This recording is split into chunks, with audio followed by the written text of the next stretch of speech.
നിങ്ങളെന്തിനാ നിങ്ങളെ മോളെ ഇടുക്കി കൊണ്ടുവന്ന് കെട്ടിച്ചേ? അതൊരു മലമൂടല്ലേ? അവിടെ എന്തെങ്കിലും ഫെസിലിറ്റീസ് ഉണ്ടോ? പുറത്തിറങ്ങാൻ പറ്റുവോ? അങ്ങനെ ഒരുപാട് ക്വസ്റ്റ്യൻസ് ഫേസ് ചെയ്തിരുന്ന ഒരു സമയമായിരുന്നു എന്റെ കല്യാണം കഴിഞ്ഞപ്പോ. കാരണം എറണാകുളം പെരുമ്പാവൂരാണ് എന്റെ വീട്. അവിടെ ജനിച്ചു വളർന്നിട്ട് ഞാൻ ഇടുക്കിയിൽ പോവുക എന്നുള്ളത് ആർക്കും സങ്കല്പിക്കാൻ പോലും പറ്റാത്തൊരു കാര്യമായിരുന്നു. പക്ഷെ ഞാനിവിടെ സ്ഥിരമായിട്ട് താമസിക്കുന്ന ഒരാളല്ല. ഞങ്ങള് അങ്കമാലിയിലെ എയർപോർട്ടിന്റെ അടുത്താണ് താമസിക്കുന്നത്. ജോലി സംബന്ധമായിട്ട് അവിടെയാണ് നിൽക്കുന്നത്. അപ്പൊ ഇടുക്കിയിലെ വിശേഷങ്ങളാണ് ഇന്ന് നമ്മള് പറയാൻ പോകുന്നത് കേട്ടോ.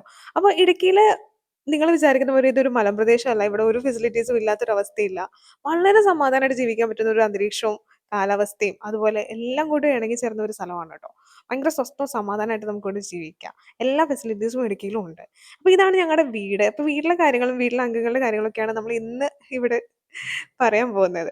അപ്പൊ ഈ ഒരു വീട്ടില് ശരിക്കും ഡാഡിയും മമ്മിയും 3 ആൺമക്കളാണുള്ളത്. ആ 3 ആൺമക്കളില് 3 സ്ഥലത്ത് നിന്ന് 3 പെണ്ണുങ്ങളെയും കെട്ടി വന്ന് ഇവിടെ അവരുടെ പിള്ളേരൊക്കെ ആയിട്ട് സമാധാനം സന്തോഷമായിട്ട് ജീവിക്കുന്നത്. അപ്പൊ മൂത്ത ആളുടെ പേരാണ് പ്രശാന്ത്. ചേട്ടൻ കല്യാണം കഴിച്ചേക്കുന്നത് പത്തനംതിട്ടയിൽ നിന്നാണ്. പത്തനംതിട്ട ചേച്ചിയുടെ പേര് ജിഷ എന്നാണ്. അവർക്ക് 2 മക്കളാണുള്ളത്. മൂത്ത ആളാണ് ഞങ്ങളുടെ ഈ കുഞ്ഞാറ്റ. കുഞ്ഞാറ്റയുടെ ശരിക്കും പേര് ആൽവി അന്ന പ്രശാന്ത് എന്നാണ്. കുഞ്ഞാറ്റ ഇപ്പോൾ 1ാം ക്ലാസ്സിലായി. ഇവിടുത്തെ ആദ്യത്തെ കുഞ്ഞാവയാണ് ട്ടോ ശരിക്കും കുഞ്ഞാറ്റ. കാരണം ഈ 3 ആൺമക്കളായിട്ട് ജീവിച്ചിട്ട് ഇവിടെ ആദ്യമായിട്ട് ഒരു കുഞ്ഞി പെൺകുട്ടി വന്നത് നമ്മുടെ കുഞ്ഞാറ്റയായിരുന്നു. അതുകൊണ്ട് തന്നെ ഭയങ്കര കുഞ്ഞാവ ഫീലിലാണ് ഇവളെ കൊണ്ട് നടക്കുന്നതൊക്കെ.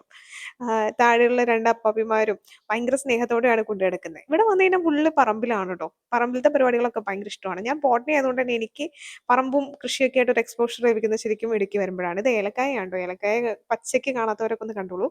അപ്പോൾ ഏലക്കായൊക്കെ പറിച്ച് നമ്മൾ ഏലക്ക മാത്രമല്ല ഏലക്ക, ഗ്രാമ്പു, കുരുമുളക് തൊട്ട് എല്ലാ സാധനങ്ങളും ഇവിടെ ഉണ്ട്.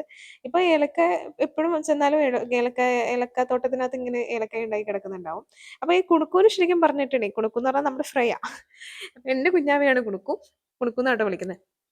അവൾക്ക് ഇവിടെ വന്നു കഴിഞ്ഞാൽ ഏറ്റവും കൂടുതൽ ഇതൊക്കെ ആയിട്ട് എക്സ്പോഷർ കിട്ടുക എന്നുള്ളത് ഭയങ്കര സന്തോഷമുള്ള കാര്യമാണ്. കാരണം ഇവിടുത്തെ ഫ്ലാറ്റ് ജീവിതത്തിൽ നിന്ന് മാറി നമ്മൾ ഈ പച്ചപ്പും ഹരിതാപവും ഒക്കെ കണ്ട് ഇലയും പൂവും കായും ഒക്കെ കൈ പറിച്ചു കൊടുത്ത് അതൊക്കെ ആയിട്ട് നടക്കാന്നുള്ളത് അവൾക്ക് ഭയങ്കര സന്തോഷമാണ്. ആദ്യമൊക്കെ ആയിട്ട് ഒരു ചേമ്പിലേക്ക് കൈ പിടിച്ചിട്ടുണ്ടാവുക. ഇതെന്നാ സംഭവം എന്ന് പോലും അവൾക്ക് അറിയത്തില്ലായിരിക്കും. അവൾ ഭയങ്കരമായിട്ട് ആസ്വദിക്കുന്നുണ്ട്. ഇപ്പൊ കുഞ്ഞാറ്റയുടെ ആണെങ്കിൽ ഞങ്ങൾ വന്നു കഴിഞ്ഞാൽ കുഞ്ഞാറ്റ ഫുള്ള് ഞങ്ങളുടെ കൂടെയാണ്. ഇതുപോലെ ഇലയും പൂവും കായും ഒക്കെ പറിച്ച് ഇതിൽ കൂടെ നടക്കും. നമുക്ക് കാണാനൊക്കെ ഒത്തിരി സ്ഥലങ്ങളുണ്ട്. എപ്പോഴും കാറ്റും തണുപ്പും ഉള്ള ഒരു സ്ഥലമാണ് കേട്ടോ ഇടുക്കി എന്ന് പറയുന്നത്. ഇവിടുത്തെ ചൂടും ഒക്കെ നമ്മൾ ചൂടൊക്കെ കൂടുമ്പോൾ ഒരു മാസത്തിൽ ഒരിക്കലൊക്കെയാണ് മിക്കപ്പോഴും നമ്മൾ ഇടുക്കി വരാറ്. കാരണം ജോലി സംബന്ധമായിട്ട് ഞങ്ങൾ ഇവിടെ എയർപോർട്ടിന്റെ അവിടെ ഫ്ലാറ്റ് എടുത്ത് നിൽക്കുന്നതുകൊണ്ട് ഫ്ലാറ്റ് ജീവിതം മടുത്ത് നമ്മൾ വീട്ടിലോട്ട് ചെല്ലുമ്പോൾ ഒരു അന്തരീക്ഷം വേറെയാണ്. അത് അനുഭവിച്ചവർക്കേ അറിയുള്ളൂ. നമ്മൾ റോഡ് സൈഡിൽ തന്നെയാണ് നമ്മുടെ വീടൊക്കെ വരുന്നത്. ശരിക്കും പറഞ്ഞാൽ കട്ടപ്പന ഇരട്ടയാറാണ് പ്രോപ്പർ വരുന്ന സ്ഥലം. ഇതിന്റെ ഓപ്പോസിറ്റ് ഒരു പാലം പോലെ ഇങ്ങനെ വന്നിട്ടുണ്ട്. അപ്പൊ പാലം കാണിച്ചു തരാന്ന് പറഞ്ഞിട്ട് കുഞ്ഞാറ്റ് കൊണ്ടുപോകുന്ന ഒരു രീതിയാണ് ഈ കാണുന്നത് കേട്ടോ. ശരിക്കും മഴയും ഇച്ചിരി തണുപ്പൊക്കെ ഉള്ള ഒരു സമയമായിരുന്നു. ചെറിയതായിട്ട് ചാറ്റൽ മഴയൊക്കെ ഉണ്ട്.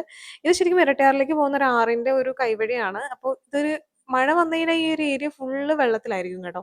അപ്പൊ കണ്ടോ ഇത് നമ്മുടെ കുഞ്ഞാവ ഇതൊക്കെ എൻജോയ് ചെയ്ത് കുഞ്ഞു ചാറ്റൽ മഴ ഒക്കെ പെയ്യുമ്പോൾ അവള് കണ്ണടച്ചുകൊണ്ടിരിക്കുവാണ്. അപ്പൊ കുഞ്ഞാറ്റ ചേച്ചിയാണ് ഇവിടുത്തെ നമ്മുടെ എല്ലാത്തിനും വഴികാട്ടി നടക്കുന്ന ആള്. അപ്പൊ ഇതെല്ലാ സ്ഥലമൊക്കെ കാണിച്ചു തന്ന് നമുക്ക് മീനൊക്കെ പിടിക്കാൻ ആന്റി എന്നൊക്കെ പറയുന്നുണ്ട്. അപ്പോൾ ഇത് ഫുള്ള് ഇങ്ങനെ വെള്ളമൊക്കെ കണ്ട് ഞങ്ങൾ നേരെ തിരിച്ച് വീട്ടിലോട്ട് തന്നെ പോവാണ്. അപ്പൊ വീട്ടിൽ ചെന്നിട്ട് എല്ലാ കാര്യങ്ങളിലും ഭയങ്കര ആക്റ്റീവായിട്ട് ചാടി ചാടി നിൽക്കുന്ന ഒരു അന്തരീക്ഷമാണ്. നമുക്കൊരു മടിയില്ല ഇവിടെ വന്നിട്ടുണ്ടെങ്കിൽ. ആളുകളുമായിട്ടും ഭയങ്കര സ്നേഹമാണ് കേട്ടോ. ഇപ്പൊ എന്റെ ഒരു കേസ് പറയുവാണെന്നുണ്ടെങ്കിൽ എനിക്ക് ആളുകളോട് അങ്ങോട്ടും ഇങ്ങോട്ടും സംസാരിക്കാൻ ഇച്ചിരി മടിയുള്ള ഒരു കൂട്ടത്തിലാണ്. അതുകൊണ്ട് തന്നെ ഞാൻ അത്ര പുറം ലോകമായിട്ട് ബന്ധമില്ലാത്ത ഒരാളാണ്. ഇവിടെ വന്ന് ജാതിക്ക ഉണക്കലും ഏലത്തിന്റെ പണികളും അതുപോലെ തന്നെ ഗ്രാമ്പൂ അടർത്തലും അങ്ങനെ ഒത്തിരി പണികളുണ്ട്. ഇത് ഗ്രാമ്പൂവിന്റെ മരമാണ് കേട്ടോ. ഗ്രാമ്പു കാണാത്തവർ കണ്ടു കേട്ടോ. പിന്നെ കുരുമുളകിന്റെ സീസൺ കഴിഞ്ഞു. നമ്മൾ കഴിഞ്ഞ പ്രാവശ്യം വന്നപ്പോൾ കുരുമുളകിന്റെ വിളവെടുപ്പൊക്കെ കഴിഞ്ഞ് ഇപ്പൊ മഴയൊക്കെ കഴിഞ്ഞ് കുരുമുളക് നിൽക്കുന്ന ഒരു രീതിയാണ്. പിന്നെ ഫ്രണ്ടിൽ നമുക്ക് ഒത്തിരി ജാതിത്തോട്ടമുണ്ട്. ജാതിക്ക പറിച്ച് തിന്നലാണ് വേറൊരു പരിപാടി. ചക്ക, മാങ്ങ, തേങ്ങ ഇങ്ങനത്തെ എല്ലാ ഐറ്റംസും നമ്മൾ ഇവിടെ നിന്നാണ് എടുത്തുകൊണ്ട് പോണതും ഇവിടെ വരുമ്പോഴാണ് കൂടുതൽ കഴിക്കുന്നതും. അപ്പോൾ ഇവിടെ വന്നു കഴിഞ്ഞാൽ കുഞ്ഞാറ്റും ഞാനിവിടെ കൂടിയിട്ട് മാങ്ങയും ഉപ്പും മുളകും കൂടി കഴിക്കുക. ജാതിക്ക നമ്മൾ അമ്മിയിലിട്ടിട്ട് ഇങ്ങനെ ചതച്ചിട്ട് കല്ലുപ്പും കാന്താരി മുളകും കൂട്ടി കഴിക്കുക. അങ്ങനത്തെ കുറച്ച് പരിപാടികളൊക്കെയാണ് ഞങ്ങൾ മെയിനായിട്ട് ചെയ്തുകൊണ്ടിരിക്കുന്ന ഒരു കാര്യം. ബാക്ക് ടു നമ്മുടെ ഒരു സ്കൂൾ കാലഘട്ടം അല്ലെങ്കിൽ ഒരു ബാല്യകാലം അത് ശരിക്കും മിസ് ചെയ്യുന്നുണ്ട് ഈ ഒരു സമയത്ത്. 90s ആളുകൾക്ക് അത് ശരിക്കും മിസ് ചെയ്യുന്നുണ്ടാവും അല്ലേ? അപ്പൊ ഇപ്പൊ ഈ വീഡിയോ ഗെയിമും ടി വി ഒക്കെ വന്നിരിക്കുന്ന സമയത്ത് പിള്ളേർക്ക് അതുമായിട്ടൊന്നും ഒരു ബന്ധമില്ല. മുറ്റത്തേക്ക് ചെരുപ്പിടാതെ ഇറക്കത്തില്ല, മണ്ണിൽ കളിക്കാൻ സമ്മതിക്കത്തില്ല. ശരിക്കും അതൊക്കെ ഇപ്പൊ ആലോചിക്കുമ്പോൾ നമ്മളൊക്കെ എത്ര ഭാഗ്യവാന്മാരാണ്. ഞാനൊന്നും മണ്ണിൽ നിന്നും ചെളിയിൽ നിന്നും കയറാത്ത ദിവസങ്ങൾ ഉണ്ടായിട്ടില്ല. ഉള്ള തോട്ടിലും എല്ലാത്തിനും മീനും പിടിക്കാനും ഒക്കെ ആയിട്ട് അങ്ങനെ ഓടിക്കളിച്ച് ചേട്ടന്മാരുടെ കൂടെ ക്രിക്കറ്റ് കളിക്കാനും ഫുട്ബോൾ കളിക്കാനും വേറും കളിക്കാനും അങ്ങനെയൊക്കെ ആയിട്ട് അങ്ങനെ ജീവിച്ച ഒരാള് പെട്ടെന്ന് ഒരു ഫ്ലാറ്റിൽ ഒതുങ്ങിക്കൂടി ഒരു ലാപ്ടോപ്പിന്റെ ഫ്രണ്ടിൽ നിന്ന് വർക്കും ചെയ്ത് അങ്ങനത്തെ ഒരു രീതി എന്നെക്കൊണ്ട് പറ്റുന്നുണ്ടായിരുന്നില്ല. ഞങ്ങളുടെ ചിന്നുപൂച്ചയാണ് കേട്ടോ. ചിന്നു എന്തൊക്കെ ഞങ്ങൾ കാര്യമായിട്ട് കഴിക്കാമെന്ന് വിചാരിച്ചിട്ട് വന്ന് എത്തി നോക്കിയതാണ് ആ കണ്ടത്.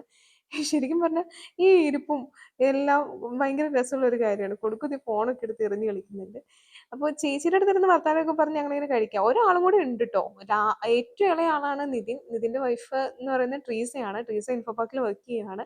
ആളിവിടെ അടുത്തുണ്ടായില്ല, അല്ലെങ്കിൽ ആളെ കൂടെ കാണിക്കായിരുന്നു. അപ്പൊ ഞങ്ങൾ 3 പെണ്ണുങ്ങളും കൂടി ചേർന്ന വേറൊരു വൈബാണ്.